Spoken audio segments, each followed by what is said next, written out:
Hi, friends. My name is Host Eric. I'm the host of Talking with Famous People, and I want to talk today about a couple things that are speculative, but I want to talk about it as clearly and as concisely as possible, and hopefully do my best to make sure the video moves fast and is enjoyable. Okay, so if you're familiar with my approach to cognitive functions, you're familiar with the idea of absolute and instrumental values. I have historically said that the odd numbered slots are absolute values, the even numbered slots are instrumental values. What's the difference between absolute and instrumental value? Well, it's whether the thing counts as an end in itself or it's only useful for some other purpose. So, cooking for me is an instrumental value. It's just done to attain the completion of food that I can eat. It's not an absolute value. I don't enjoy doing it for its own sake. Okay, so what I realized in the past is I was trying to talk about aspects, which is to say, extroverted feeling picks up on communicative data and picks up on physical data too. Uh, and I've discussed how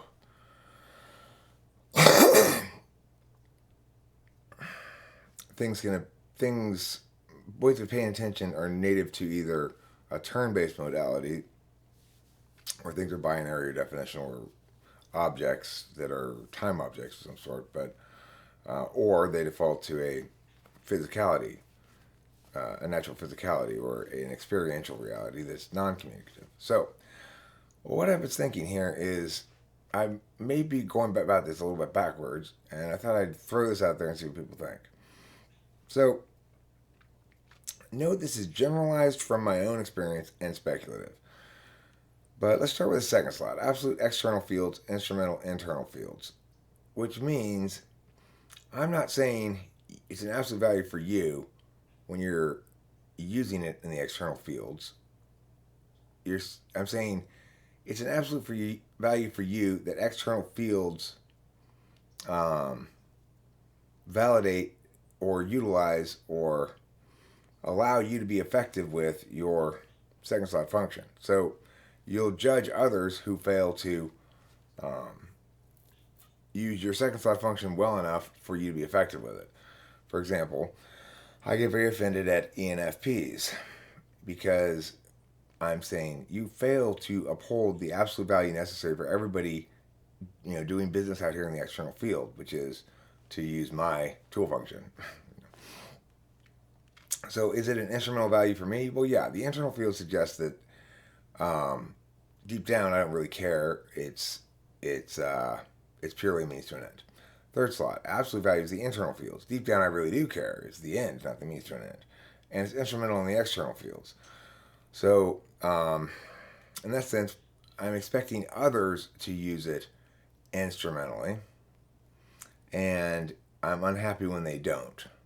When they use it as an absolute value, then I get very frustrated because I'm supposed to have infinite chances at bat on FE, and when they treat it as an absolute value, they're saying, no, it matters a lot that you failed this time. Fourth slot, absolute non-native fields, instrumental native fields. So this is a little bit different than internal external. The nativities are down here. Let's talk about INFP as the example for this. Let's do INTJ. I don't do INTJ that often. So their second slot function would be TE. It means on the external fields, they absolutely value that TE be used to validate things. That the world provide validation for good TE. But instrumentally, they don't actually value that attentional manner in and of itself as an end. They simply find it the most obvious and natural way to attain in the end. Third slot, INTJ. Absolute would be FI, and that's for themselves, but they expect it to be instrumental for other people. They don't want to have to uh, do justice to other people's absolute value FI. Fourth slot for INTJs is SE. Now, so when I say absolute non-native fields, that means since their dominant function is NI, the non-native one is going to be physical. So it means for INTJ, they absolutely value uh, the physical expressions of SE, which is to say, primarily going out and doing shit. and they only instrumentally value the non-native when SC is required in its non-native field, which is to say when there's a certain amount of follow through required to do things, and or okay, well, yeah, I know you're really don't want to do this, you're dreading this, you're hesitant or whatever, but it's time to just get off your ass and do it, get it done. That kind of, um, well, like I guess all that stuff would qualify still as mostly native, but um, I guess for a non-native form of extroverted sensing would look something like um,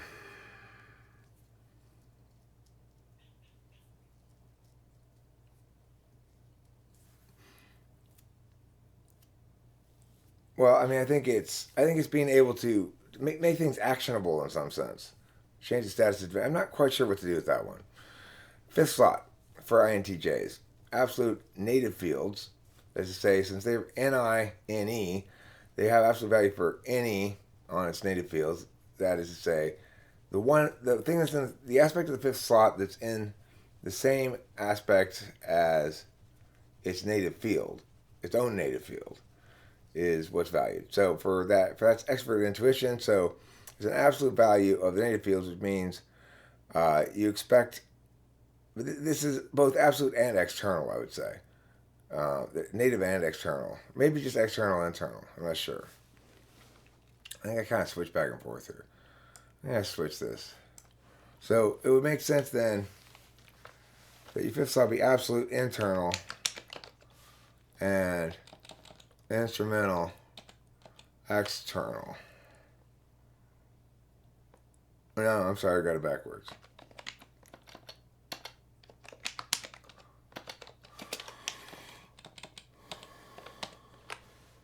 Okay, so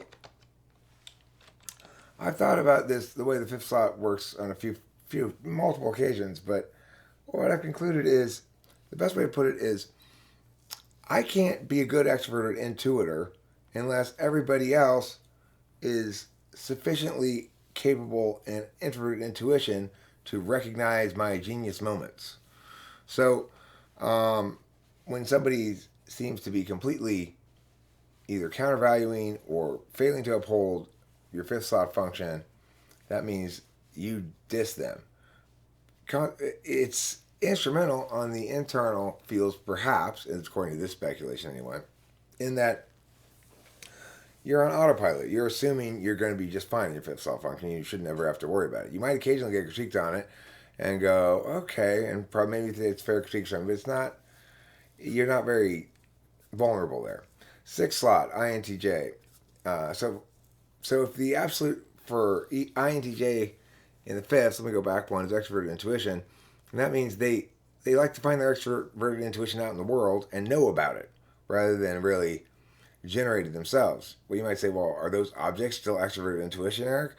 Well, no, but it is the case that there's detritus or debris or whatever from the extroverted intuitor, and that part of extroverted intuition is a recognition of just how much something deviates from a given norm. So finding divergence from normal expressions of a given thing is something that is going to please a fifth slot extroverted intuitor, but finding things is going to be something that it seems like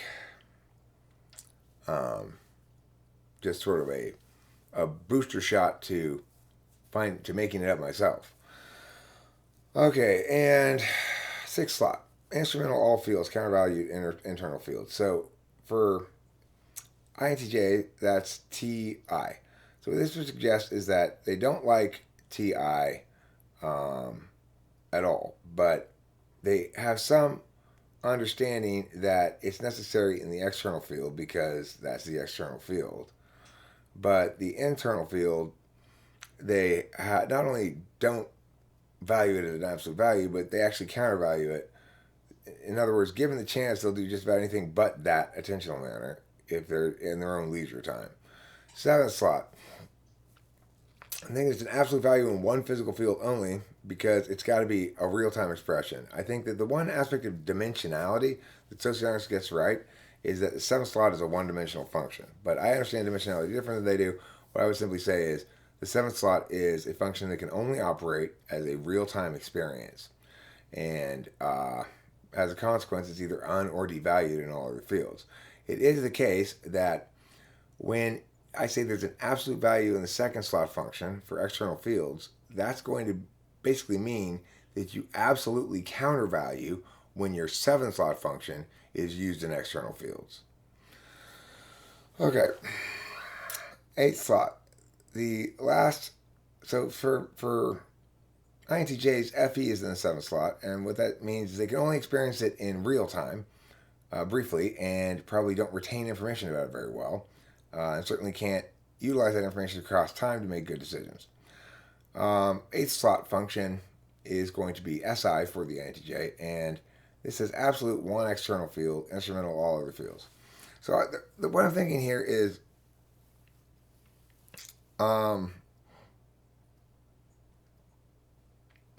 basically that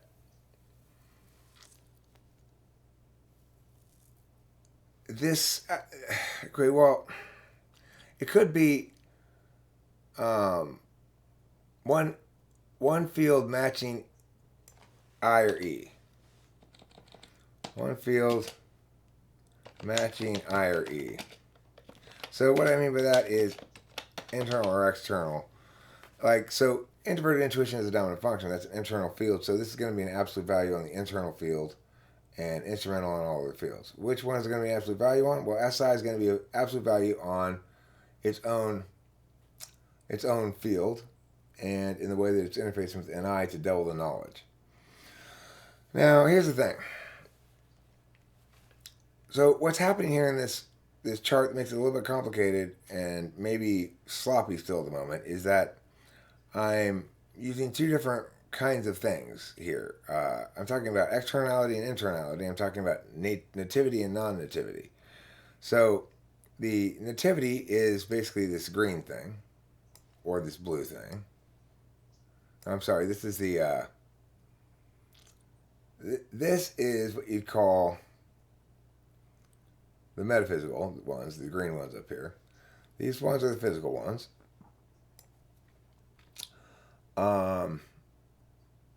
These ones are the external fields. These ones are the internal fields. And when we're talking about matching I or E, since they're in IDOM, that means the absolute value here would be SI. And the other ones would be instrumental. Which basically means you might, in fact, have SI, if you're an INTJ, be an absolute value in the internal metaphysical field and instrumental in all others. The knowledge functions especially do well in terms of having meaningful expressions in both kinds of human being. Okay, so that's all I wanted to say. That's enough for that video. I'll do a different video on this. I thought of some possible shorthand terms for stack pair relations, which I will maybe make a separate video on that shortly and put it up. I'm going to have to start coaching, or not coaching, but judging debate rounds at 9:30. That's 15 minutes from now.